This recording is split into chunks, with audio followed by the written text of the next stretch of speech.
Si Félix Tshisekedi avait dit oui à certaines choses, aujourd'hui, on n'aurait pas la guerre. À quel moment ça n'est rendu compte? Parce que le sang nationaliste a crié en Félix Tshisekedi. À quel moment il s'en est rendu compte? Mais lorsque Kagame commence à exprimer maintenant, d'accord, ses envies, lorsqu'il a commencé à exprimer ses ambitions, quand il croyait que Félix Tshisekedi était une personne sur qui il pouvait manipuler. Quand est-ce qu'il a commencé à exprimer le manipuler, l'orienter comme ça? Parce que tous nous savons ici que Kagame, mais il a rencontré en face de lui Kagame quelqu'un qui est plus congolais que ce qui était à la tête de ce pays. Kagame a eu sous Tshisekedi ce qu'il n'a pas eu sous Kabila. À quel moment il a commencé à exprimer ses velléités expansionnistes? Qu'est-ce que Kagame a eu? Je parle de partenariat économique. Ça aboutit à quoi? Ça aboutit à quoi? Dites-moi, ça aboutit à quoi? Mais cela a été signé, vrai ou faux? Qu'est-ce que Kagame a... La question, c'est pas de savoir à quoi ça aboutit. Qu'est-ce que Kagame a été signé? Tu sais qu'il dit qu'il n'a pas eu sous Kabila. Sous Kabila, sous Kabila, Kagame pouvait entrer au Congo, faire ce qu'il veut et sortir quand il veut. On a vu l'infiltration qui a été faite de manière accélérée sous Kabila. Et aujourd'hui, le peuple congolais s'est réveillé. Félix Tshisekedi était venu avec de bonnes intentions pour normaliser les relations, pour normaliser l'exploitation illicite, pour normaliser certaines choses qui étaient considérées comme le pillage des minéraux congolais. Monsieur Félix Tshisekedi, comparé à Monsieur Kabila, il a servi la République démocratique du Congo sur un plateau d'argent à Paul Kagame. Nous sommes en 2019. Lorsque Monsieur Félix Tshisekedi accède au pouvoir, il va appeler le M23, pendant que lui-même avait dit que la M23 avait été défaite par la puissance du feu en 2013. Il appelle le M23. 14 mois sur Kinshasa, il rentre ouvrir les hostilités. Pendant que lorsqu'il était arrivé, il avait trouvé des groupes armés. Il n'était pas question de guerre. Ça, c'est de 1. En 2020, la guerre laissez-moi progresser. En 2020, M. Félix Tshisekedi prend Kagame par la main, l'emmène au stade des martyrs et lui dit, en faisant chanter les Kinois, Yona Nyoboya Kagame. Confort, classe, luxe, à la fois moderne et vintage. Un mix de sensations qui vous offre des expériences personnalisées, uniques et inoubliables. Désirez-vous entrer dans une autre galaxie? Alors bienvenue à Joua Palace. Nous vous proposons 2 appartements spacieux offrant un salon convivial, une cuisine moderne et 3 chambres élégantes pour un quotidien serein, 2 salles de bain raffinées pour votre confort et votre bien-être. Pour vos linges, notre buanderie professionnelle est mise à votre disposition. Une sécurité 24 heures sur 24 sous une lumière permanente grâce à notre générateur de grande capacité, loin de coupures intempestives d'électricité. Joua Palace vous offre également la connexion Internet haut débit, un système de mobilité intégré grâce à notre charroi automobile de première classe. Où croyez-vous être? Vous êtes à Kinshasa et nous sommes Joua Palace, situé au numéro 7 avenue Kassai, quartier GB, commune de Ngaliema, à 3 minutes de boulevard du 30 juin, près de Mino Congo. Voulez-vous faire l'expérience? Contactez-nous au +243 81 60 33 128. N'attendez plus, faites de Joua Palace votre nouveau chez vous.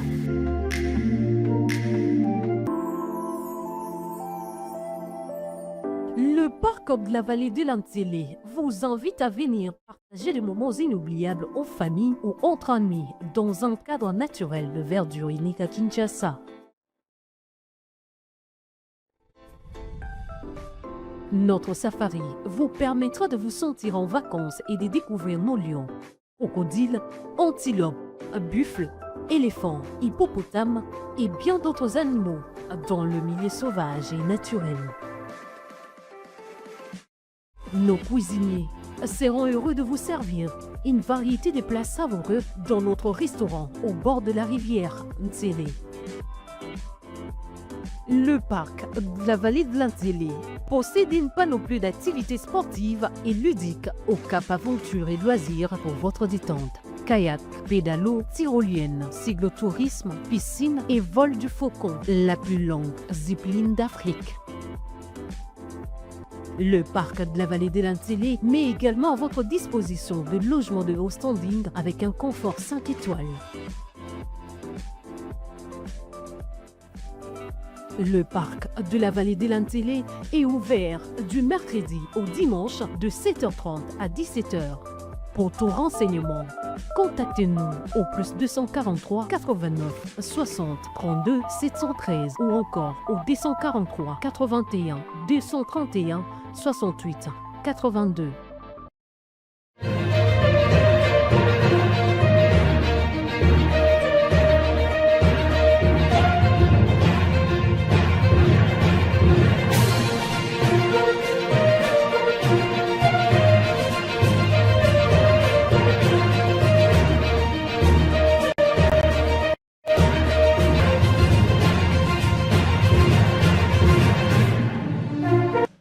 Où en sommes-nous exactement avec l'accord de paix entre la République démocratique du Congo et le Rwanda voisin, 5 mois après la signature à Washington? Les conditions d'un retour à la normale se heurtent aux agendas opposés de partis au conflit, malgré la visite de l'émir du Qatar le week-end dernier, qui a semblé nourrir un certain espoir, surtout côté congolais. La méfiance reste démise.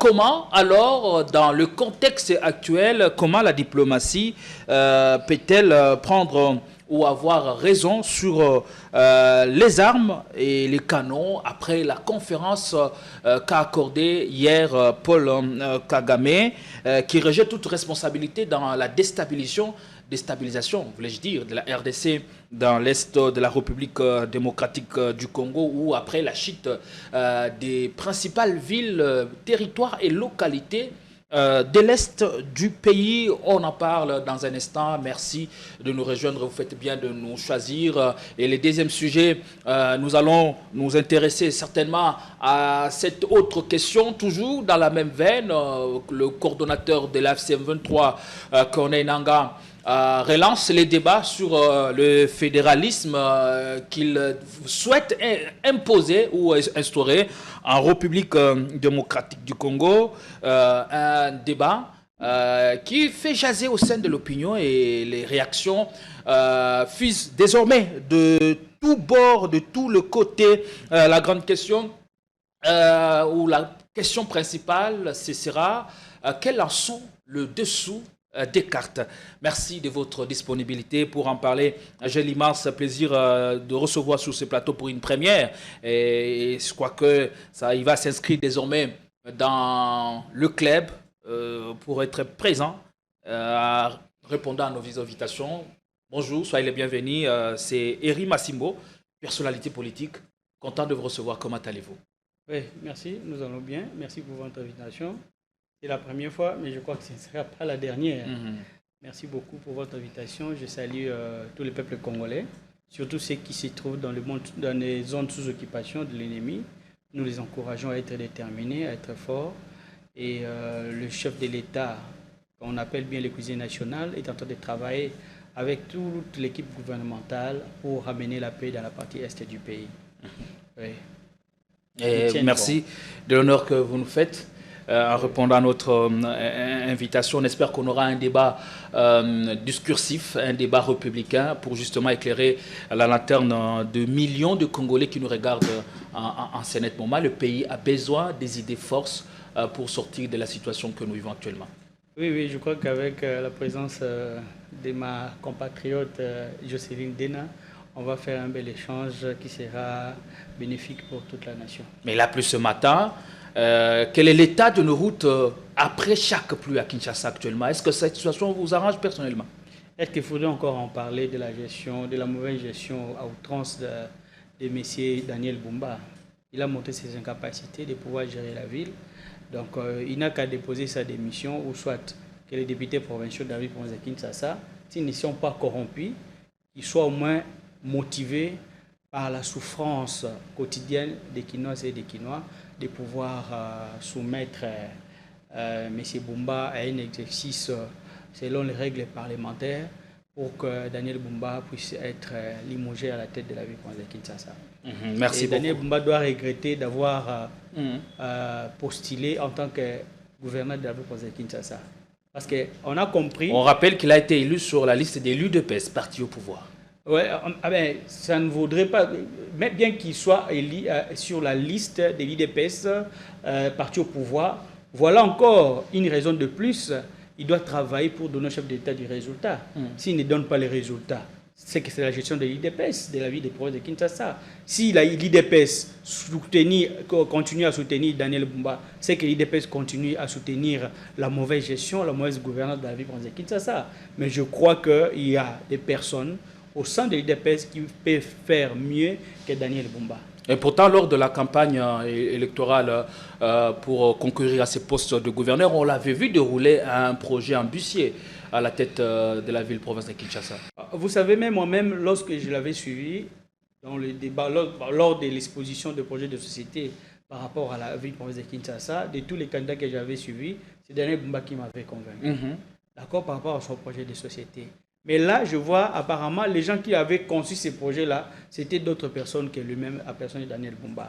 Si c'était le cas, alors pourquoi il n'a pas su travailler avec les concepteurs de ces... Il a défendu le projet avec le argument de poids et il a éclairé la religion de parlementaires qui ont porté finalement leur choix la meilleure manière de défendre son projet de société, c'est de les équiter. C'est le peuple vous pouvez travailler pour que le peuple puisse bénéficier de votre projet de société. De tous les kilomètres de route que Daniel Bumba avait promis à la population quinoise. Combien de routes que Daniel Bumba a déjà pu réaliser pendant ces une année passée à la tête de la ville de Kinshasa? Combien de dispensaires, des centres de santé qu'il a déjà construits ici dans la ville de Kinshasa?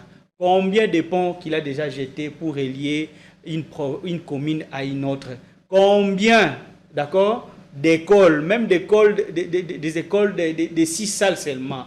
Combien d'écoles primaires ou secondaires qu'il a déjà construites pour soutenir la qualité de l'enseignement selon la vision du chef de l'État? Rien.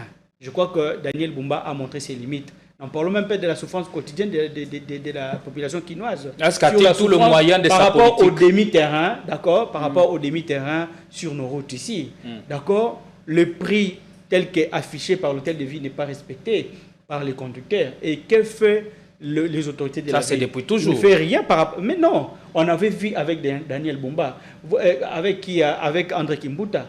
Vous savez, André Kimbuta, sa gestion n'était pas du tout fameuse. Mais le passage de Gentini Ngobila et de Daniel Bumba nous pousse à dire que André Kimbuta était meilleur, d'accord, que ces deux gouverneurs, Gentini Ngobila et André Kimbuta. On a vu Gentini Ngobila transporter les corps des Quinoises et des Quinois sur un remorque. Quand on l'avait posé la question de savoir est-ce que vous pouvez transporter les corps des Quinoises et des Quinois sur les remorques, il avait répondu à l'Obaki, c'est quoi bébé ba même nini. Donc je me posais la question, est-ce que réellement avant d'en apporter, même Daniel Bumba, une partie de sa vie, il a passé ça en Europe. Mais pourquoi il y a ce décalage entre ce qu'ils ont vu ailleurs et ce qu'ils sont en train de faire par rapport à la gestion de la vie provinciale de Kinshasa?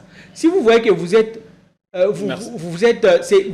entré dans un système dont vous ne savez pas, et que le système vous prend en otage. Mais il faut les dénoncer. Il faut le dire. Nous, on l'avait dit, on l'avait posé la question de savoir, de nous donner le bilan de la vie provinciale de Kinshasa lorsqu'il avait pris ses fonctions. Il nous avait dit quoi? Il ne va pas engager des débats ou des contradictions avec Gentini Ngobila. Lui, il va travailler pour l'intérêt des Quinoises et des Quinois. Mais est-ce que ce qu'il fait aujourd'hui, d'accord, est-ce qu'il travaille pour l'intérêt des Quinoises et des Quinois? D'ailleurs, il a même saboté, d'accord, les titres que les chefs d'État avaient réussi sur la masculinité, les champions de la masculinité positive. Vous savez, Daniel Bumba, lorsqu'il a remanié son gouvernement, aucune femme est aujourd'hui dans son gouvernement. Merci, laissez-moi aussi. Permettez-moi d'accorder la parole. Avec des campagnes, tout ça au bic. Merci beaucoup. Qui nous a lancé ça, merci beaucoup. Merci beaucoup. On reviendra à vous d'ici là.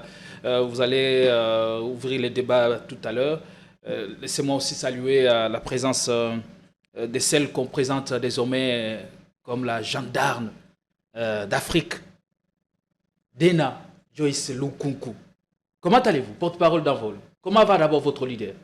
Notre leader se porte vraiment très bien, il se porte à merveille. D'abord, je voudrais vous saluer. Merci, ça fait longtemps. Le public m'a vraiment dérangé. Il faut la faire revenir. Oui, où est-elle passée? Oui, c'est très compliqué. Vous avez quelques secondes à vous adresser à ce public chaleureux qui aime bien vos prestations. Oui, en tout cas, je vous remercie vraiment de tout cœur. Juste par le fait de savoir que vous êtes là nombreux à me suivre, vous êtes là nombreux à me réclamer, ça me fait chaud au cœur parce que je me dis qu'au moins, il y a des choses que nous disons, des analyses que nous faisons, des interpellations que nous faisons à l'endroit de la population congolaise, qu'ils prennent à bras le corps et qui vraiment prennent ce temps-là de pouvoir nous écouter. Et pour moi, c'est une grande victoire de savoir qu'en République démocratique du Congo, il y a quand même des femmes qui sont écoutées. Et ça fait vraiment plaisir de voir et d'entendre, bien que entre être épouse, mère, la politique et tout ça, c'est pas évident. Mais je ferai vraiment un effort de pouvoir être là avec la population congolaise pour avoir le temps d'échanger et de réfléchir. Mais qu'est-ce que vous motive autant à pouvoir... de pouvoir continuer de vous battre pour un nouveau paradigme, dans la mesure où nous savons que dans notre société, l'engagement des femmes en politique est de moins en moins réduit. Oui, je l'ai toujours dit que premièrement, c'est à cause des préjugés et de la culture africaine où on dit, bon, moi personnellement, je ne suis pas trop affecté par rapport à ça. Lorsque vous passez sur les réseaux sociaux et que vous essayez d'interpeller, il y a des misogynes qui vous disent que la place de la femme, c'est à la cuisine. Soit taisez-vous, les femmes ne doivent pas parler devant les hommes et tout ça. Lorsque vous n'êtes pas forte, vous vous rétractez. Mais aussi, lorsque vous avez un mari qui ne vous aide pas, qui ne vous encourage pas sur cette lancée. Moi, j'ai eu cette chance-là d'avoir un époux qui est mon premier fan et qui me pousse. Dans votre cas, vous bénéficiez de deux facteurs. Je bénéficie de ces deux facteurs parce que j'ai un époux qui m'encourage sur cette lancée de pouvoir parler, de pouvoir dénoncer et tout ça.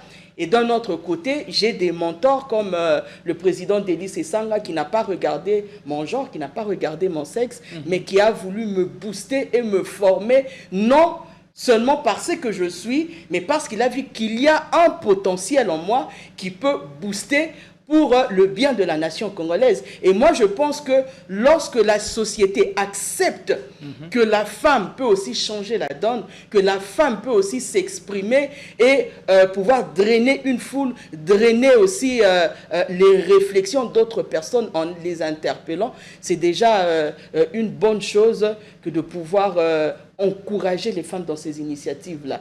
Et moi, je voulais interpeller aussi la femme congolaise pour lui dire que lorsqu'on dit que la femme politique, elle est là juste pour donner son corps, ou bien la femme politique est une femme de faible moralité et tout ça, la femme doit comprendre que ce n'est pas seulement en politique. Lorsqu'une personne est de faible moralité, qu'elle soit politique, qu'elle soit docteur, qu'elle soit vendeuse au marché Zando, qu'elle soit tout ça, c'est sa manière d'être, c'est sa manière de vivre. Mais cela n'empêche pas à la femme de pouvoir donner le meilleur d'elle-même, quand bien même il y a souvent des misogynes, il y a des personnes qui cherchent à décourager, mais cette femme-là doit toujours prendre son courage à deux mains et de défendre la nation, parce que au fait, c'est la nation qui subit, c'est la femme plutôt qui subit tout ce qui se passe dans notre nation. Aujourd'hui, il y a le chômage, il y a tout ça. La plupart de nos maris, la plupart de nos hommes ne sont pas payés correctement. La plupart de nos hommes n'ont pas un travail adéquat. Et les femmes jouent un rôle très prépondérant. La femme joue un rôle primordial dans la société, dans le foyer. Et la femme ne doit pas se décourager, elle doit se dire que aujourd'hui, elle est battante, elle est forte et elle peut faire tout ce que l'homme peut faire et elle ne doit pas se décourager. Et le premier cas a été bien franchi avec beaucoup de maestria.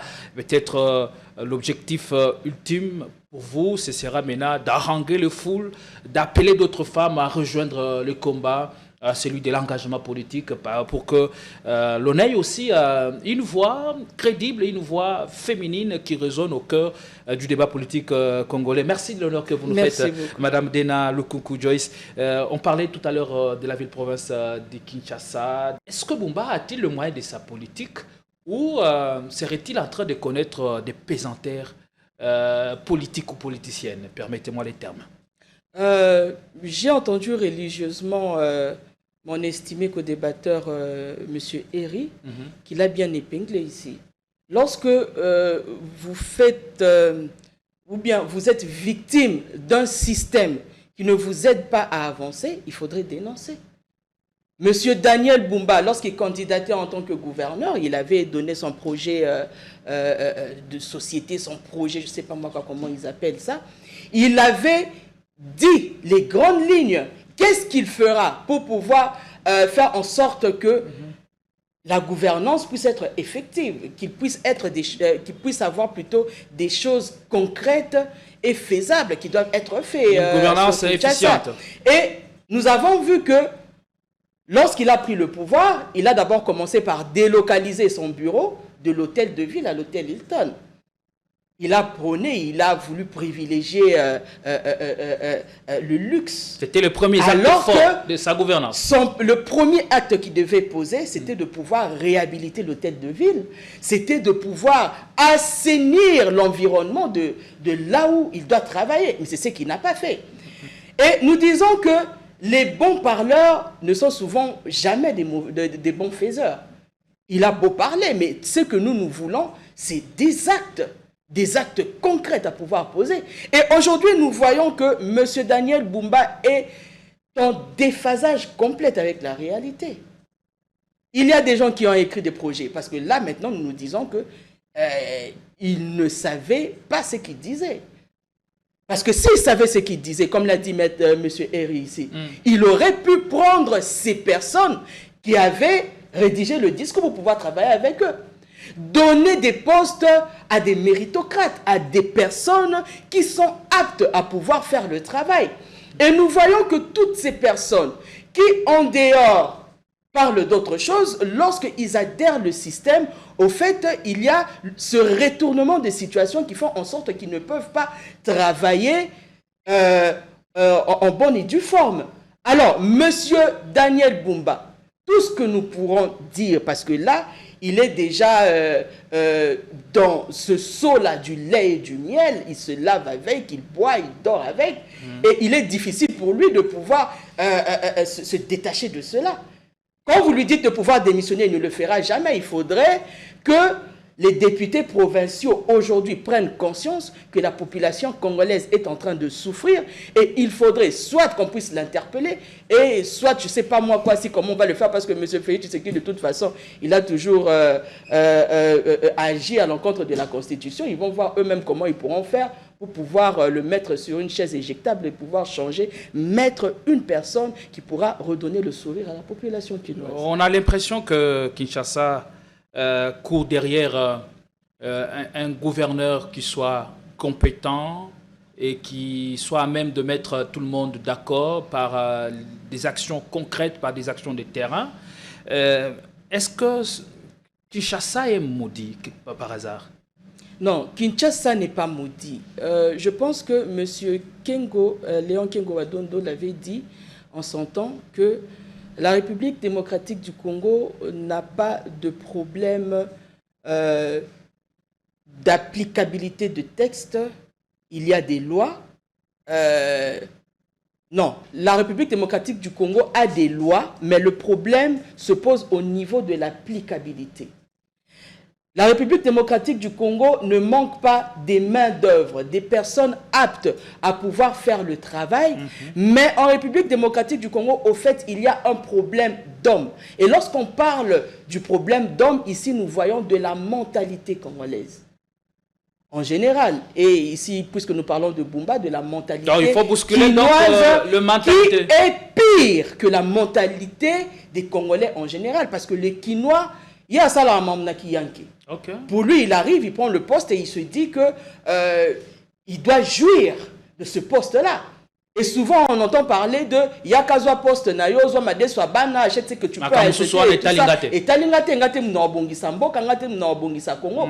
Et c'est un problème de mentalité. Et il faudrait qu'il y ait un lavage de cerveau, il faudrait qu'il y ait un nouvel ordre national pour pouvoir se dire que les dirigeants, parce que nous avons l'habitude de voir que lorsqu'il y a un travail qui est censé être fait, il y a eu une comparaison entre M. Gentini Ngobila et M. Daniel Bumba. Prenons l'exemple de Willery. On est en train de faire le parallélisme entre ce qui est devenu Willery aujourd'hui et ce qui était le rond-point Willery avant. Et on félicite M. Gentini Ngobila pour dire que lui, c'était le premier, ou bien le premier gouverneur, le meilleur, qui a pu faire du bon travail seulement parce qu'il a mis de la pelouse. Il faudrait normaliser. Ça a été fait par Gekoko. Son vice-gouverneur. Gekoko, oui. Mais c'était à l'époque. Il a assuré l'intérim. Voilà, c'était à l'époque de Gekoko, mais il assumait l'intérim de M. Gentini Ngobila. Donc, M. Daniel Bumba n'était pas encore arrivé, il était son adjoint.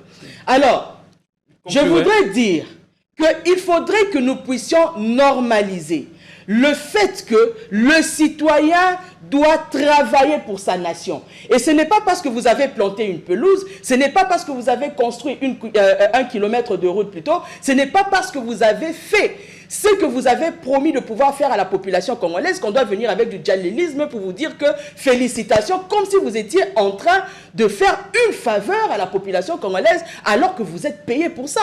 Ce sont les redevances, les taxes de la population congolaise qui vous payent et qui vous mandatent de pouvoir faire le travail qui vous est dû, qui vous est donné. Et le fait de pouvoir prendre des journalistes pour faire du djalilisme et tout ça, moi je pense que ce n'est pas une faveur que l'on fait à la population, mais c'est normal que ce soit le président de la République, les ministres, tout ça, qui puissent travailler pour la nation parce qu'ils sont au fait les esclaves de la nation et de la population. Merci beaucoup, Madame Dena.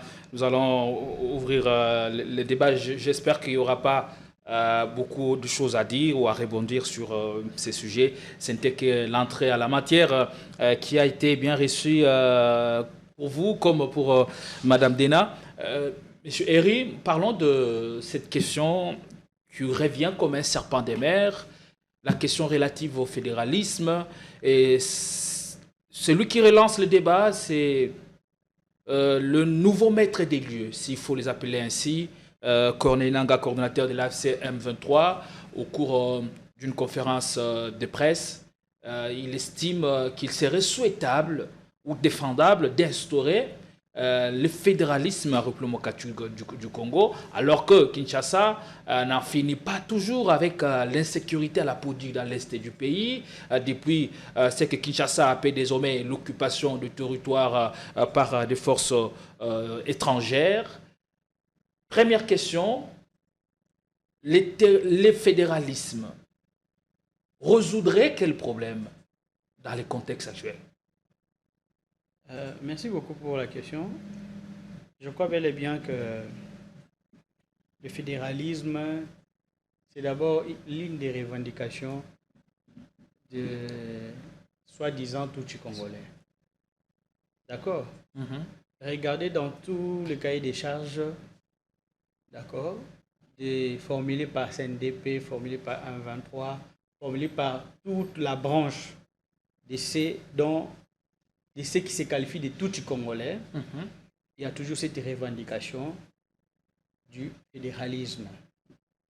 Pourquoi? Parce qu'ils estiment qu'il doit y avoir un État autonome, d'accord, où il n'y aura que le peuple Tutsi congolais qui vont s'installer et y vivre paisiblement, et une zone qu'ils vont contrôler, diriger, exploiter et faire tout ce qu'ils veulent, sans que Kinshasa puisse mettre la main dessus. C'est une revendication formulée encore une fois sur les négociations qu'il y a à Doha, parce que le projet, il y a quelqu'un qui me l'avait envoyé. Quand vous lisez ces projets-là, des accords, vous allez remarquer que ce n'est pas un accord que la RDC va conclure avec le groupe rebelle congolais, mais plutôt c'est un accord entre des États. D'accord? Et cela revient, avant même que Nanga puisse prendre la parole, dans un plateau de la télé ici à Place, j'avais dénoncé le fait que Emmanuel Macron a pu distinguer Goma et Kinshasa. Donc, il a séparé. Quand il avait parlé de la réouverture de l'aéroport de Goma, il a dit on doit accepter l'accès humanitaire à Goma, mais ceux qui sont à Goma et ceux qui contrôlent l'aéroport de Goma doivent l'accepter car Kinshasa et car la République démocratique du Congo a déjà rempli toutes les conditions. J'avais dénoncé ce langage de M. Macron, d'accord, qui avait lui-même distingué Goma, ceux qui l'occupent et ceux qui occupent l'aéroport de Goma. Alors, que maintenant Macron nous dise où le gouvernement congolais travaille pour savoir qui sont ceux-là qui occupent l'aéroport de Goma et qui sont ceux qui occupent la ville de Goma et de Bukavu, d'accord, et toutes les autres zones. D'accord? Nous voyons que M. Nanga, nous l'avions déjà dit, c'est quelqu'un qui a été recruté, d'accord, par Kigali pour servir l'intérêt de Kigali. Il n'y a rien et aucune revendication et aucune aspiration du peuple congolais qui est portée par M. Corneille Nanga. D'ailleurs, dans ses revendications, récemment, avant qu'il puisse ne faire cette sortie médiatique, l'avant-dernière sortie médiatique, qu'est-ce qu'il avait dit? Que Félix Tshisekedi l'aurait, d'accord, escroqué ses carrés miniers. Donc, quelqu'un qui porte les armes sur un conflit interpersonnel, d'accord, qui les transforme à un conflit national et à une revendication nationale. Donc cela ne tient pas debout. Il n'a aucune raison, M. Nanga, de pouvoir prendre les armes, parce que si aujourd'hui on avait eu l'élection de 2019 et 2018 qui avait amené Félix-Antoine Tshisekedi au pouvoir, la première passation pacifique du pouvoir, ce sont les élections qui avaient été organisées par Corneille Nanga. Donc la première personne à indexer par le peuple congolais, c'est d'abord Corneille Nanga, parce que lui-même il dit, soi-disant, il y a eu des arrangements. Quel type d'arrangement qu'il y a eu? Parce que nous, peuple congolais, nous savons que nous avons porté notre choix en 2018 sur la personne de Félix-Antoine Tshisekedi Tshilombo. Donc il ne peut pas amener le peuple dans le nuage et les laisser là-bas. Dans le cas d'espèce, vous levez la question du fédéralisme. Par rapport au fédéralisme, c'est pour résoudre quel problème? Le problème, c'est pour résoudre le problème rwandophone. Donc il répond à leur cahier des charges. Bien évidemment, c'est pour résoudre les problèmes rwandophones. Ça n'a rien de problème congolais, ça n'a rien des aspirations de la population congolaise. Parce que dans notre vécu, par rapport à notre histoire, nous sommes attachés à notre nation, nous sommes attachés à l'unité, nous sommes attachés à pouvoir vivre ensemble et à pouvoir avoir des connexions, à ne pas être étrangers dans un territoire, dans un village, dans un secteur, dans un groupement, dans une ville ou dans une province. Peu importe là où on est, nous sommes censés être chez soi. D'accord? Mais quand Nanga défend ce cahier des charges de tous ces Congolais, mais quel en est l'objectif principal? Mais l'objectif, c'est la scission du pays. C'est la scission du pays. C'est la scission. Il travaille pour saucissonner le Congo. Il travaille pour la balkanisation du Congo.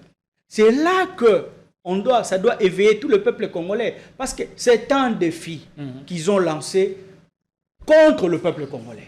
Et le peuple congolais doit y répondre. Nanga, je pense que tous ceux qui ont pris le chemin du fédéralisme ont été foudroyés par la nation. Rappelez-vous des cas de Tchombe, rappelez-vous les cas de Kalonji, d'accord? Tous ces gens qui avaient pris le chemin du fédéralisme, on dirait la nature réserve toujours un sort. Voilà, ont été relâchés par nos ancêtres, ont été relâchés par les esprits qui tiennent l'unité de ce pays et les destins de ces pays. Donc je pense que le fédéralisme, au moment où nous en parlons, le fédéralisme n'a rien à voir avec cela, mais plutôt le management public. C'est le plus grand défi que nous avons. C'est le management public. C'est la volonté politique de pouvoir organiser l'État, de pouvoir faire les choses telles que les choses doivent se faire. C'est que nous puissions être conscients, pas des privilèges qu'accorde le pouvoir, mais nous puissions être conscients des responsabilités que donne le pouvoir. Parce que beaucoup de gens s'accrochent plus sur les privilèges. C'est la raison pour laquelle vous voyez à tout moment, il y a des gyrophares dans la ville province de Kinshasa. Waouh. Pourquoi? Parce que les gens s'accrochent plus aux privilèges qu'accorde le pouvoir. Si les gens s'accordaient aux responsabilités que donne le pouvoir, beaucoup de gens ne seront pas à tout moment dans les gyrophares. Et dans la ville province de Kinshasa, au lieu que ça ressonne le son des gyrophares, on aurait entendu plutôt les sons des ambulances. Parce que tout ce que nous vivons ici, même là, dans la ville de province de Kinshasa, c'est un problème de la gouvernance. Mais c'est parce que les gens mettent en avance leurs privilèges plutôt que la responsabilité qu'ils ont et la redevabilité devant le peuple congolais. Donc, je pense que le fédéralisme tel que prôné, exprimé par Nanga, ce n'est que l'une des revendications des soi-disant Tutsi congolais, parce qu'il n'y a pas de Tutsi congolais, étant donné qu'il n'y a pas de Mukongo congolais, il n'y a pas de Yombe congolais, il n'y a pas les Batetela congolais, il n'y a pas les Baluba congolais, il n'y a pas les Bangala congolais, il n'y a pas les Bangala congolais, il n'y a pas non plus les Bashi congolais, ou les Chi congolais, ou les Tembo congolais. Pourquoi il doit avoir des Tutsi congolais? Mais vous contredisez le président qui avait dit ça en son temps. En fait, il existait bel et bien des Tutsi congolais. Vous défendez le chef de l'État en même temps, vous le contredisez sur ce plateau. Je ne suis pas en train de contredire le chef de l'État, mais je suis en train d'intervenir ici sur le plateau comme analyste politique et chercheur.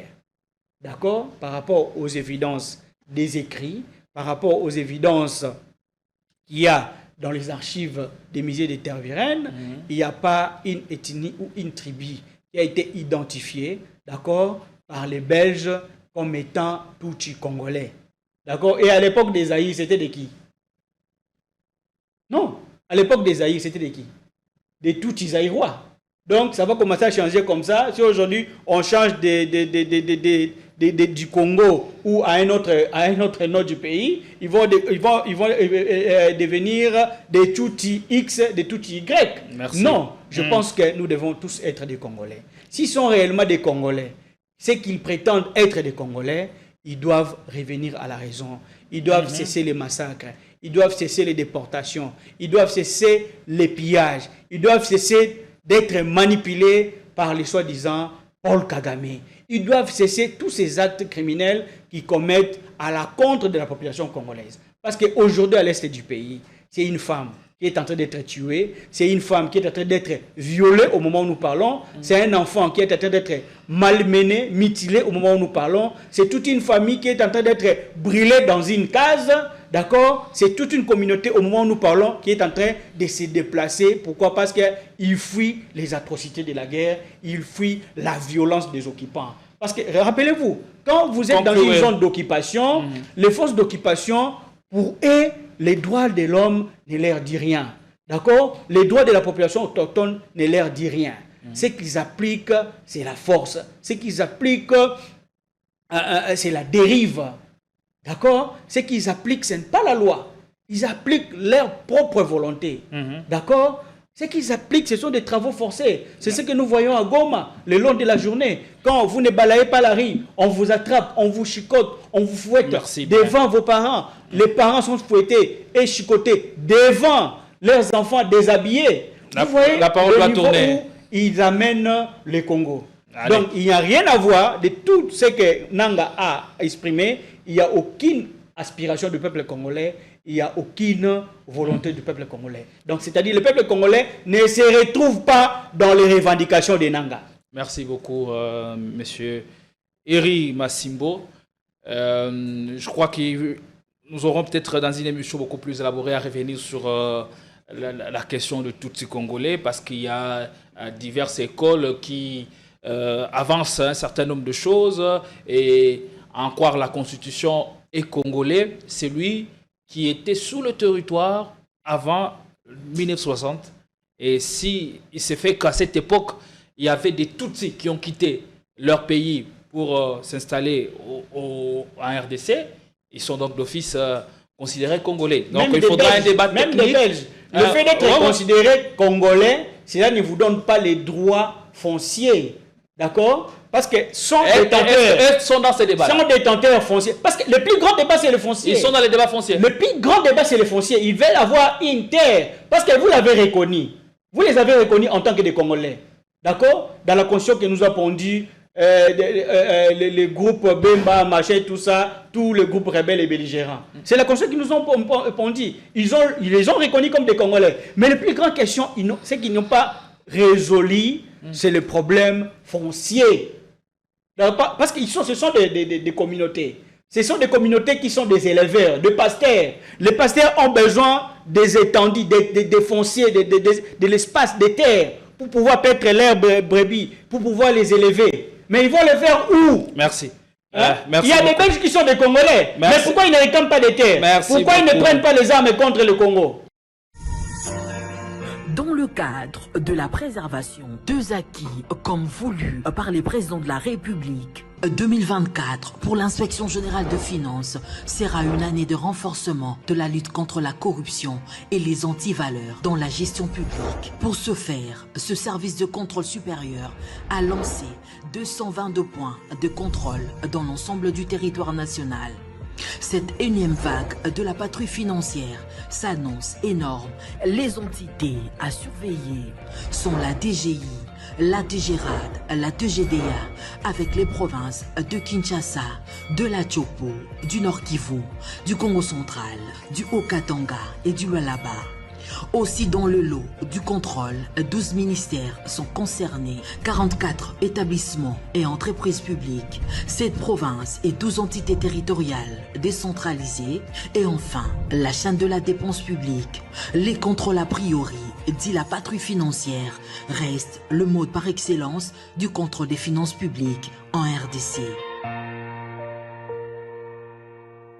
Totikala Setseko Ndenali Puta na wax de Maman Moseka Netoko Maka légende na 3.5 4.5 to 5.5 dollars signature Yalibela et Tikali inoubliable avec le wax de Maman Moseka.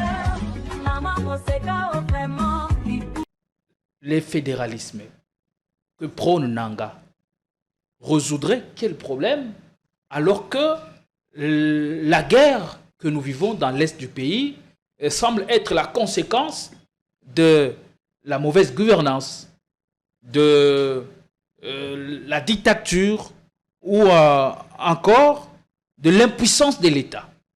Et on présente ce fait comme des causes profondes. Est-ce le fédéralisme fait partie des causes profondes pour que l'on puisse relancer de temps en temps et de manière impénitente ces débats? Je voudrais qu'on soit d'accord sur un point, c'est que le concept du fédéralisme n'est pas une mauvaise chose en soi. Okay. Parce que vous voyez que aux États-Unis, ils utilisent le fédéralisme. Et cela consiste à pouvoir décentraliser le pouvoir de l'État pour que chaque province, comme c'est le cas chez nous, et des États aux États-Unis, c'est la raison pour laquelle le mélange de ces 50 États ont formé les États-Unis d'Amérique. Et c'est pour simplement qu'il y ait cette facilité-là de pouvoir développer chaque État pour qu'ils arrivent dans le même niveau de développement. Mais les États-Unis, c'est vaste. Est-ce la même taille avec la RDC? C'est la raison pour laquelle je dis que le concept du fédéralisme en soi n'est pas une mauvaise chose. Et donc, je voulais en venir en disant ceci, qu'il faudrait qu'on fasse ce parallélisme en décelant cette nuance-là. Maintenant, il faudrait qu'on puisse voir, dans ce contexte précis, quelle est cette personne qui parle de ce fédéralisme et pourquoi elle en parle. C'est ça la raison pour laquelle je dis que, en soi, ce n'est pas une mauvaise chose, mais le fait que ce soit M. Nanga, qui le dit dans un contexte donné. Dans un contexte de guerre, il faut préciser. Et c'est ça, mais c'est ça, dans un contexte de guerre. Et c'est ce qui nous pousse à nous poser des questions. J'ai été abasourdi la fois dernière d'avoir suivi une interview donnée par le ministre des Affaires étrangères rwandais, qui se constitue maintenant en porte-parole du M23 et de l'AFC. Il parle de la réouverture de l'aéroport. Il parle du fait que le Rwanda ne peut pas quitter le nord et le sud Kivu de la République démocratique du Congo parce que la République démocratique du Congo avait accepté que les FDLR font partie de l'armée, parce que c'est comme ça que lui l'a présenté, que les FDLR font partie de l'armée, et eux, ils sont là en mission offensive pour pouvoir faire en sorte de pouvoir mettre fin aux FDLR qui ont exterminé les Tutsis aux années 1994. Alors que nous allons retourner en arrière pour interroger l'histoire. Ces idées expansionnistes de ces nilotiques des Rwandais n'ont pas commencé aujourd'hui. Nous avons toujours dit que c'est une guerre des siècles, c'est une guerre des centenaires. Et lorsque la Constitution dit que ne sont reconnus Congolais sur notre sol ceux qui étaient là avant 1960, alors que lorsque nous interrogeons l'histoire, nous voyons qu'avant 1960, il y a eu des empereurs du royaume Congo qui ont mis fin à ces idées expansionnistes de ces nilotiques qui avaient déjà commencé autant d'attente. Et ces idées-là n'ont pas cessé jusqu'à ce que la Constitution puisse leur accorder ce droit-là de pouvoir vivre sur le sol congolais. Nous avons encore entendu M. Kengo Léon Wadondo qui avait certifié que la grande partie de l'immigration du peuple Tutsi en République démocratique du Congo, c'était pendant la période 1994 où il y avait eu ce génocide entre les Hutus et les Tutsis. Okay. C'était pendant la période du Zaïre qu'il y avait un grand nombre de ces immigrés parce que, comme l'avait dit M. Kengo Léon Wadondo, qu'il regrette que par le fait que le Zaïre à l'époque avait ouvert les frontières pour accueillir ces personnes, ces rescapés Tutsis, cela n'a pas changé leur mentalité. Parce qu'ils sont venus avec ces idées-là de leur velléité expansionniste, comme ce sont des nilotiques qui ont reçu ces idées depuis leur bas âge, parce qu'on leur apprend ça depuis l'école. On leur dit que la République démocratique du Congo, mais oui, que la République démocratique du Congo, au fait, il y a une partie des terres du Rwanda. Alors, posons-nous la question de savoir. Moi, je me suis toujours étonné que lorsque M. Félix Tshisekedi est allé en Belgique et qu'il a certifié dans l'un de ses discours que les Banyamulenge étaient des Congolais, il a encore renforcé le fait que ces nilotiques pensent qu'ils ont des terres en République démocratique du Congo. Alors, posons-nous la question de savoir, est-ce que ce ne sont pas nous, Congolais, qui donnons cette béquille-là aux Rwandais de pouvoir nous faire du mal? On leur donne des arguments. Mais on leur donne des arguments. Et M. Nanga, en tant que rebelle, lorsqu'il demande à ce que la République démocratique du Congo puisse être appelée la République fédérale du Congo, il faudrait voir par rapport aux intérêts qu'il a. Et qu'est-ce qui va bénéficier par rapport à cette histoire? Prenons la carte de l'Afrique. Moi, je me suis toujours étonné. Nous voyons le Grand Congo, la Grande République démocratique du Congo, et mettez le Rwanda à côté de la République démocratique du Congo. À quel moment notre pays peut dépendre du Rwanda? Lorsque nous voyons M. Félix Tshisekedi qui tend la main au Rwanda pour dire que nous voulons faire la paix des braves, alors que ce pays-là n'a jamais présenté de volonté à pouvoir emmener la paix dans le rapport du bon voisinage entre la République démocratique du Congo et le Rwanda. Vous voyez que malgré tous les accords qui ont été signés, à partir de l'accord de principe, à partir de l'accord qui a été signé le 27 juin, et avec cette continuité de l'accord de cadre, vous voyez un ministre des Affaires étrangères rwandais qui continue à déverser des venins sur la population congolaise, sur le sol congolais. Alors, posons-nous la question de savoir qui joue réellement au jeu du Rwanda. Nous l'avons dit, nous personnellement, en vol, que le fait de pouvoir promouvoir en ce moment précis le fédéralisme, qui n'a pas sa place en République démocratique du Congo à l'instant, parce que de un, nous n'avons pas une démocratie assise. Il y a, comme l'a dit M.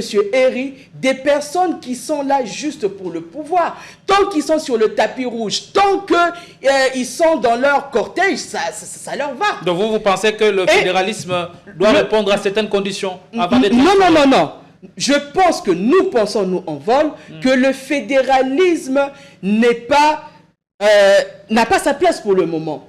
Le temps du fédéralisme n'est pas choisi parce que nous n'avons pas une démocratie qui est assise, bien qu'il y a la caisse de péréquation, ces rétrocommissions qui ne sont pas dispatchées de manière équitable dans les provinces pour pouvoir les développer, mais avec les idées expansionnistes du Rwanda qui utilisent nos compatriotes congolais afin de pouvoir balkaniser le Congo, si nous voulons prôner le fédéralisme et l'accepter pour le moment, nous n'allons que précipiter le fait que la République démocratique du Congo soit balkanisée. Alors, nous disons que ce n'est ni le moment, ni le lieu maintenant de pouvoir accepter le fédéralisme. Il faudrait d'abord que le Congolais accepte la démocratie, accepte la contradiction, accepte le fait que la Constitution dit que le Congo est indivisible. Mais d'où vient ce projet de fédéralisme que Nanga essaie de lancer en ce moment? Non, mais c'est comme l'a dit M. Herry, je suis d'accord avec lui. Lorsqu'il dit que c'est un pion du Rwanda, il est manipulé. Et ces personnes, avec leurs idées expansionnistes, ils ne peuvent que inculquer ces genres de choses dans la tête de nous, Congolais, dans notre vécu, dans notre ADN, personne n'aspire au fédéralisme. Nous ne devons pas aspirer au fédéralisme pour le moment, parce que nous avons tout intérêt à ce que la République démocratique du Congo aujourd'hui soit réunifiée, parce que vous voyez qu'il y a déjà la plupart des territoires qui sont entre les mains des Rwandais aujourd'hui. Il faudrait d'abord que nous faisions en sorte d'avoir une armée dissuasive, parce que là, nous voyons que le Rwanda est en train déjà de manifester la mauvaise foi, et il ne fera jamais en sorte, parce que depuis le 27 juin, rappelez-vous qu'il était donné 90 jours pour que l'armée rwandaise puisse quitter le sol congolais. Et le délai est largement dépassé. Pourquoi le Rwanda ne le fait pas? Il ne le fait pas justement parce qu'ils veulent en voir... Donc Kagame a réagi, il attend que Kinshasa fasse sa part avant le retrait de troupes C'est la raison pour laquelle congolais. Je voudrais dire que, eu égard de tout ce qui précède, ce que M. Félix Tshisekedi doit faire, parce que nous, en vol, nous ne critiquons jamais sans donner des propositions. Premièrement, c'est de pouvoir, ou bien surseoir cet accord du 27 juin 2025, qui est la continuité. Le processus étant déjà lancé, comment on va surseoir ça? Non. Dans cet accord, il est prévu les mécanismes de pouvoir, je pense, à partir de cet accord, il y a la possibilité que les deux parties puissent voir comment le lever. Et moi, je pense que cet accord, comme je l'ai dit, je pense même sur ce plateau, que cet accord était déjà un torchon au départ. Et il y avait déjà un très mauvais départ lorsque la République démocratique du Congo n'a pas exigé la réparation des plus de 10 millions de Congolais qui sont tombés dans cette guerre de plus de 30 ans en République démocratique du Congo. Lorsque la République démocratique du Congo a accepté le fait qu'il y ait des FDLR sur le sol congolais, alors ça a donné la béquille au Rwanda de dire aujourd'hui que ce sont les généraux, les colonels et les grandes personnalités militaires congolaises qui renflouent cette armée, qui leur rendent forte. Alors qu'aujourd'hui, il faudrait, si M. Félix Tshisekedi veut écouter notre avis, veut écouter notre conseil, il faudrait qu'il commence d'abord par abroger cet accord, que ce soit l'accord de Washington, que ce soit l'accord de Doha. Faire en sorte que nous ayons cette armée dissuasive, prôner le dialogue et voir ensemble, entre nous Congolais, quelles idées nous pouvons avoir pour mettre hors d'état de nuire le Rwanda que nous voyons aujourd'hui qui commence à utiliser ces rebelles pour pouvoir occasionner la balkanisation en République démocratique du Congo. Merci beaucoup, Eri Massimbo. Vous avez la parole pour 5 minutes, s'il vous plaît, avant de chuter. Madame Dena, tout à l'heure, a bien brossé les tableaux. Elle dit que, quelque part, nous, Congolais, sommes responsables de ce qui nous arrive et on semble donner des arguments à la cause rwandaise. Est-ce que, quelle est la responsabilité du président congolais Félix Tshisekedi dans tout ça? Quand il y a peu, on se souvient, il y a peu, on a lancé ces mêmes débats ici, changement de la Constitution. Et quand on signe à Washington et qu'on s'entend encore aller conclure l'accord, et quand surtout l'on se prépare à signer un autre accord à Doha, avec le force qui occupe les territoires de l'Est et les principales villes, est-ce que le président Tshisekedi, dans tout ça, sa responsabilité, elle est à quel niveau? Eh bien, vous savez, la responsabilité d'un chef de l'État est partout. D'accord? Étant donné que c'est lui que le peuple congolais a confié le destin du pays. C'est-à-dire, il porte sur lui les passifs et les actifs de la nation congolaise, de notre patrie. Donc, qu'ils le veulent ou pas, d'une manière ou d'une autre, on les tiendra toujours aux responsables. Pourquoi? Parce que c'est lui qui a les bâtons de commande et c'est lui qui dirige cette nation. Donc, sur la question précise, qu'est-ce qui a fait en sorte aujourd'hui que l'AFC-M23 et tout le Congolais des services soit à même de relancer les débats? Et les débats ravivent. Mais il s'agit de quel débat? Vous savez, quand, par exemple, Nanga parle du fédéralisme. Mais la constitution de 2006, quand on l'avait votée, quand on l'avait proposée, l'IDPS n'était pas partie prenante. D'accord? Même quand on l'avait conçue. C'était une constitution post-belligérante. D'accord? Et c'est quoi le mode de gestion qui a été choisi par la Constitution? On avait bien exprimé que la République démocratique du Congo reste un État unitaire, mais avec comme mode de gestion la décentralisation de nos territoires, de nos entités. Et la décentralisation a commencé. Mais souvenez-vous, depuis tous ces temps, quand on avait donc l'UDPS n'a jamais prôné le fédéralisme? S'il vous plaît. Que je sache, même à Sun City, l'UDPS prônait bel et bien le fédéralisme. Allons-y doucement. Nous parlons de la Constitution. Mais après tout cela, est-ce que... Regardez un peu là où nous étions plutôt. On parlait de la décentralisation. Après la décentralisation, qu'est-ce qu'il y a eu? Nous avons vu comme le patron de la décentralisation était qui? C'était Azara Souroubewa. À chaque fois qu'il y avait un portefeuille de la décentralisation, on le confiait à Azara Souroubewa. Est-ce qu'il faudrait encore dire quoi pour comprendre que le fédéralisme dont exprime Nanga, c'est pour balkaniser une partie du pays et l'annexer au Rwanda? D'accord? Parce une fois que vous dites que voilà, aujourd'hui, nous optons pour les modes de gestion, comme mode de gestion, le fédéralisme. Sachez que, comme Mme Dena dit, c'est une partie du Congo qui va partir, qui sera amputée. D'accord? Aujourd'hui, je crois, si aujourd'hui on lance ces débats-là, c'est que ça montre que même les soi-disant porteurs de bonheur, les libérateurs du Congo, ne vont pas diriger le Congo sur base de la constitution que nous avons. Parce que s'ils vont tenir à cette constitution, c'est qu'ils seront bloqués sur la mise en place. Pourquoi? Parce qu'ils trouveront comme mode de gestion de l'État unitaire du Congo, c'est la décentralisation des entités territoriales. Donc, en cela, je crois qu'il n'y a pas de débat par rapport à ça. Revenons sur ce que vous avez dit tantôt, sur le... Vous avez parlé de quoi, s'il vous plaît? La responsabilité du président dans tout ça et l'UDPS qui le président semble toujours porter le projet de fédéralisme depuis toujours. Non. Dans le projet de société de l'UDPS, je crois, même lors de la campagne chef de l'État pour le premier mandat et pour le second mandat, l'UDPS n'a jamais parlé dans son projet de société du fédéralisme. L'UDPS n'a jamais parlé du fédéralisme. En chaque je sache, pour être un peu du côté de la raison. Parce que je ne voudrais pas me lancer dans un débat des politiciens à la politique. Mais quand on s'attaque au mode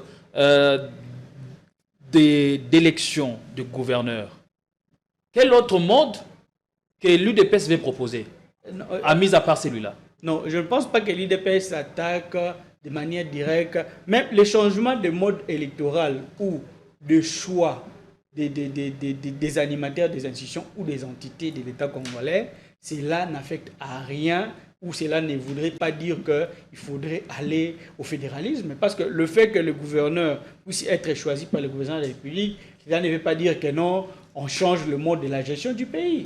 Non, c'est juste le mode d'accession au pouvoir ou le mode d'accession des choix des animateurs du Congo qui vont changer. Donc, je pense sincèrement, par rapport à tous ces accords, je crois que le chef de l'État, c'est quelqu'un qui a été aux côtés de son père,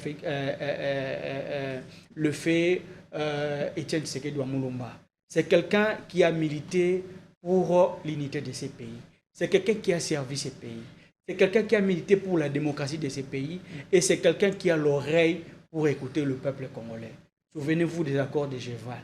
Quand le peuple s'était insurgé contre ces accords de Genval, Félix Tshisekedi avait entendu le peuple. Et après avoir entendu le peuple, c'est ce qui l'a amené aujourd'hui au pouvoir et c'est là où il est.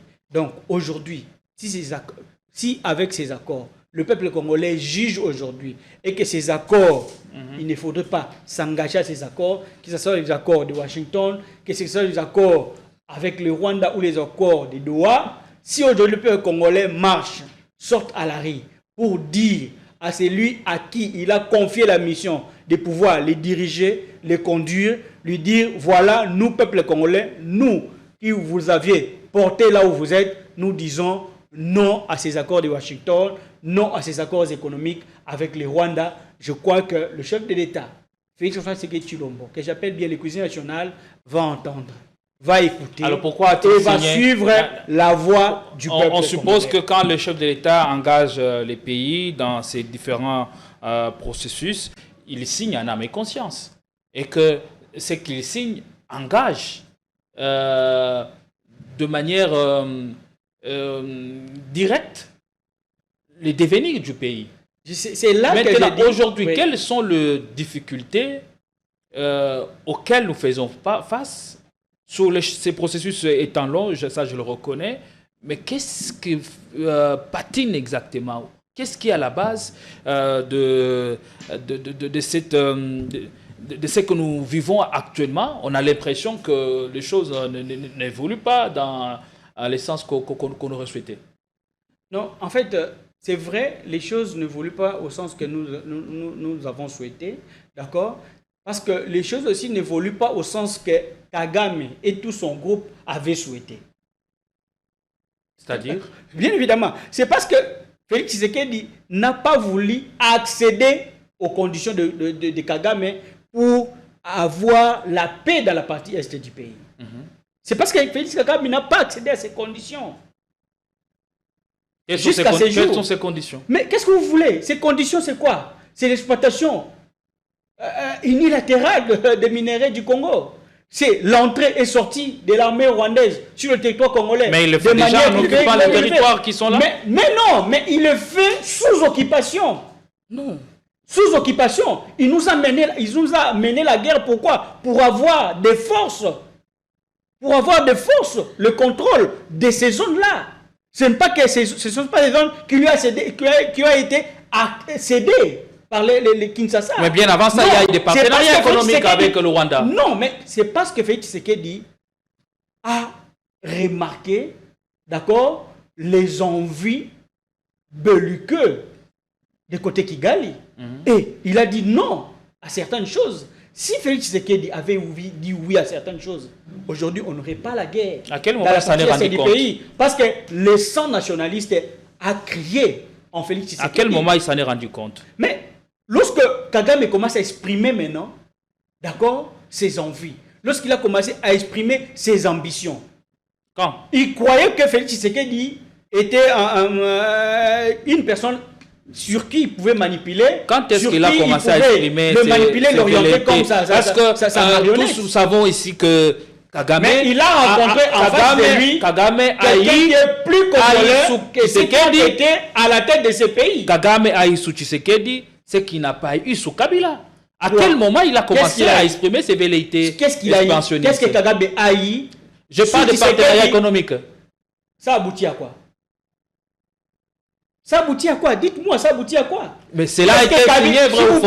Qu'est-ce que Kagame a... La question, c'est pas de savoir à quoi ça aboutit. Qu'est-ce que Kagame a été signé? Tu sais qu'il dit qu'il n'a pas eu sous Kabila. Sous Kabila, sous Kabila, Kabila pouvait entrer au Congo, faire ce qu'il veut et sortir quand il veut. On a vu l'infiltration qui a été faite de manière accélérée sous Kabila. Et aujourd'hui, le peuple congolais s'est réveillé. Félix Tshisekedi était venu avec de bonnes intentions pour normaliser les relations, pour normaliser l'exploitation illicite, pour normaliser certaines choses qui étaient considérées comme le pillage des minéraux congolais. Mais la famille présidentielle est accusée à Bruxelles. Vous parlez de normalisation de l'exploitation illicite. Je parle du problème du Congo. Il y a une plainte déposée contre le Congo n'est pas un royaume, d'accord? Le Congo n'est pas un royaume. Je ne suis pas sur ce plateau pour défendre les intérêts de la famille présidentielle. Je suis sur pour parler de la grande famille qui est la famille congolaise. D'accord? Je ne suis pas là pour m'atteler sur le problème d'une famille. Non. Toutes les familles dans ce monde ont ces problèmes. D'accord?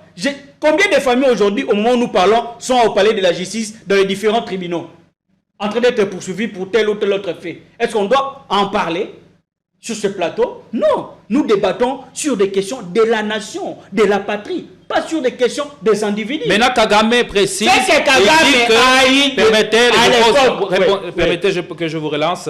Kagame s'est exprimé de manière on ne peut plus claire. Il a affirmé Oube et Orbi que si l'on veut aujourd'hui récupérer, reconquérir les territoires et villes qui ont échappé à Kinshasa depuis janvier et février dernier, il faut que l'on commence par répondre à ces problèmes. Voilà. Est-ce que ce n'est pas tout ça qui nous bloque? Parce qu'on a, d'une manière ou d'une autre, légitimé la cause de Kagame. Écoutez, s'il vous plaît, cher Gédéon. Vous avez une minute pour conclure. Félix Tshisekedi ne peut pas, d'accord, accéder aux conditions de Paul Kagame tout en trahissant son peuple, tout en trahissant son engagement et les serments qu'il avait fait devant le peuple congolais, devant la nation, mais sur la constitution. Il ne peut pas accéder aux conditions posées par Paul Kagame. Mais c'est plutôt Paul Kagame qui doit accéder à nos conditions. Mais quand il parle de raison, quand il parle que le Kinshasa répond à ce problème, vous savez de quoi quel problème, s'il vous plaît? Quel problème? En fait, il y a une complicité d'un complot au niveau international. Parce que quand vous allez à Washington, vous croyez qu'avec vos bonnes intentions et que Washington va vous donner, vous pondre des accords qui sont des accords signables. Mais du jour au lendemain, vous constatez que Washington vous dit de pouvoir neutraliser tout le FDLR sans exiger au Rwanda de pouvoir organiser un dialogue à l'interne pour résoudre les problèmes hutu-rwandais. D'accord? Mais le Washington vous exige de pouvoir organiser un dialogue avec les rebelles. Mais il n'y a pas l'anguille sous l'orge. Le problème de FDL aujourd'hui est devenu un talon d'Achille pour le Congo. c'est un problème qu'on doit élaguer. On a officialisé leur présence chez nous. Non, ce n'est pas irréversible. D'accord? Ce n'est pas une fatalité. Je crois qu'il est temps de pouvoir élaguer ces discours du Kagame. Parce que s'il veut la paix avec son peuple, s'il veut la paix au Rwanda, s'il veut la stabilité durable au Rwanda, je crois qu'il doit aussi accéder au cahier des charges des soi-disant FDLR ou tout machin. Ouais. Je le crois sincèrement. Et la communauté internationale et le président Trump, les États-Unis, doivent exiger aussi à Paul Kagame de pouvoir faciliter la rentrée. D'accord? Avec la rentrée de sa population qui serait ici au Congo, les FDLR. Il doit faciliter aussi la rentrée et faciliter un dialogue entre les Tutsis et les Hutus et les Tois. Ils doivent le faire. Merci. On doit l'exiger cela. Merci. Madame Dena. Je pense que M. Eri doit avoir l'honnêteté intellectuelle de pouvoir accepter que M. Félix Tshisekedi, comparé à M. Kabila, il a servi la République démocratique du Congo sur un plateau d'argent à Paul Kagame. Nous sommes en 2019. Lorsque M. Félix Tshisekedi accède au pouvoir, il va appeler le M23, pendant que lui-même avait dit que la M23 avait été défaite par la puissance du feu en 2013. Il appelle le M23, 14 mois sur Kinshasa, il rentre ouvrir les hostilités. Pendant que lorsqu'il était arrivé, il avait trouvé des groupes armés. Il n'était pas question de guerre. Ça, c'est de 1. En 2020, laissez-moi progresser. En 2020, M. Félix Tshisekedi prend Kagame par la main, l'emmène au stade des martyrs et lui dit, en faisant chanter les Kinois, Yona Nyoboya Kagame. Et après, il va donner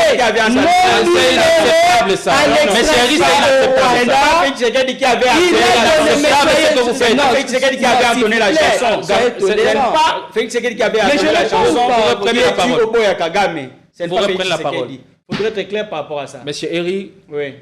Par respect, il faut être clair, vous êtes de l'Union sacrée. En tout cas, vous dérangez l'émission. Je ne suis pas de l'Union sacrée. Par respect à notre public. Moi, je vous ai suivi.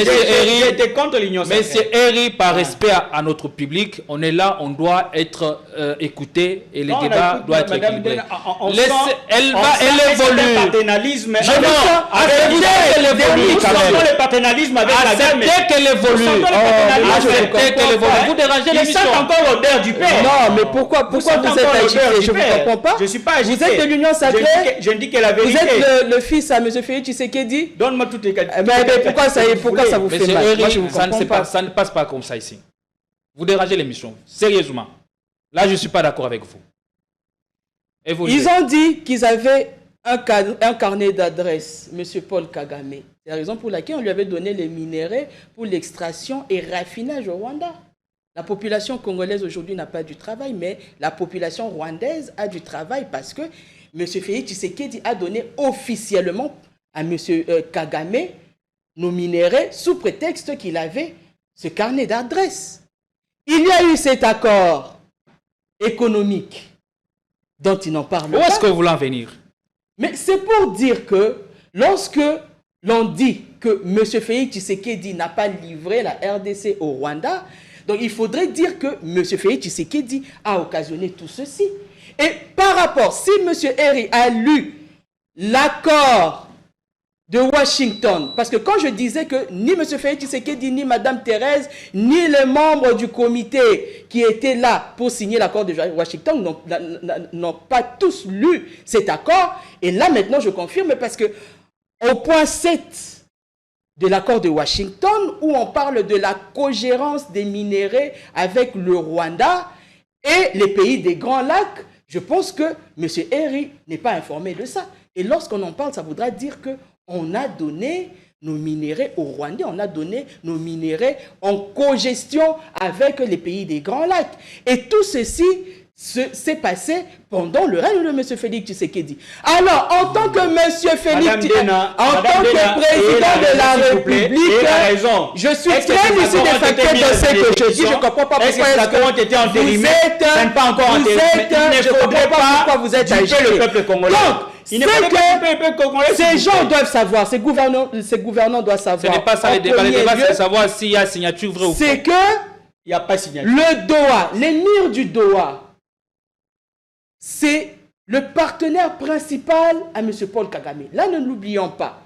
Et nous allons remarquer. Mais sa visite a nourri un espoir ici. S'il vous plaît, il est venu pour 3 heures sur Kinshasa mais ça et il a passé la nuit à Kagame. Qu'est-ce qu'ils ont parlé? Qu'est-ce qu'ils se sont dit? Sachant que le Qatar a toujours été un partenaire privilégié du Qatar. Voilà la raison pour laquelle nous disons que lorsque M. Félix Tshisekedi se constitue en oui-wist, en acceptant tout ce qui lui est imposé, au fait, il est en train de tuer sa population, alors que ce soit les États-Unis, que ce soit l'Union européenne, que ce soit les Qataris, que ce soit les Rwandais, personne n'a un devoir de redevabilité par rapport à la sécurité de votre population. Mais M. Félix Tshisekedi, c'est lui qui a ce devoir de redevabilité par rapport à la sécurité sociale et à la sécurité physique de la population.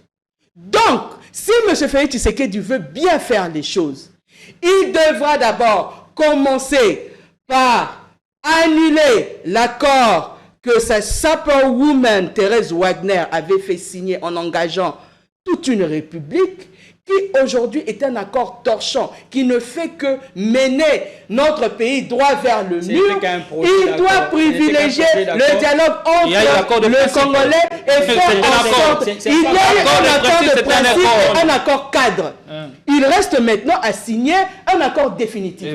Et si M. Félix Tshisekedi a plus de lucidité et a plus d'amour propre et d'amour pour la nation, il doit faire en sorte de ne pas signer cet accord qui pourra sceller le déclin de la République démocratique du Congo, prendre son orgueil, mettre de côté, mettre ensemble tous les fils pays pour que nous sachions quoi faire ensemble pour remonter la pente. Parce que s'il ne le fait pas, s'il continue à écouter les djihadistes qui lui disent que Fachi Béton, ça les a bien, qui lui disent que non, nous allons signer que ça viennent avec des accords qui engloutissent la République démocratique du Congo jusqu'à arriver avec le bébé Doha, nous allons voir que notre pays continuera à aller vers les enfers. Écoutez les propositions de l'opposition et dites-vous que vous n'êtes pas des super-hommes. Vous êtes des personnes aussi qui pouvaient par honnêteté intellectuelle faire un rétropédalage pour dire ils nous ont pas évité que notre pays a besoin de paix. Parce que quand vous allez chercher le pouvoir, vous dérangez, je lui ajouterai des minutes. Vous dites que vous pouvez. L'opposition est allée chercher du pouvoir à Kigali. Mais lorsque M. Félix Tshisekedi a parlé de la paix de Brave, lorsqu'il est allé à plusieurs reprises donner la main à Kagame, pendant qu'il est en train de négocier l'amour au Rwanda, et de l'autre côté, on est en train de lui jeter des pierres. Ce qui reste à faire, c'est qu'il puisse d'abord annuler cet accord, ça sera déjà un premier pas, de réunir les fils pays et de voir ensemble qu'est-ce que nous devons faire pour faire en sorte qu'il n'y ait pas cette balkanisation qui est aujourd'hui à la porte de notre pays. Et je pense que M. Félix Tshisekedi ne doit pas écouter ses conseillers qui sont juste des lucifères qui l'emmènent vers l'enfer, mais il doit se dire qu'il doit faire preuve de lucidité pour que la paix revienne dans notre pays. Merci beaucoup. Merci Madame Dena pour votre présence. Merci aussi à vous, Monsieur Eri,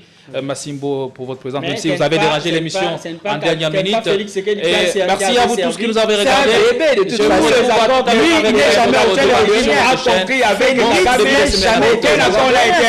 Aucun accord n'a été exécuté. Oui. Si aujourd'hui Félix Tshisekedi, Kabila parle des autres.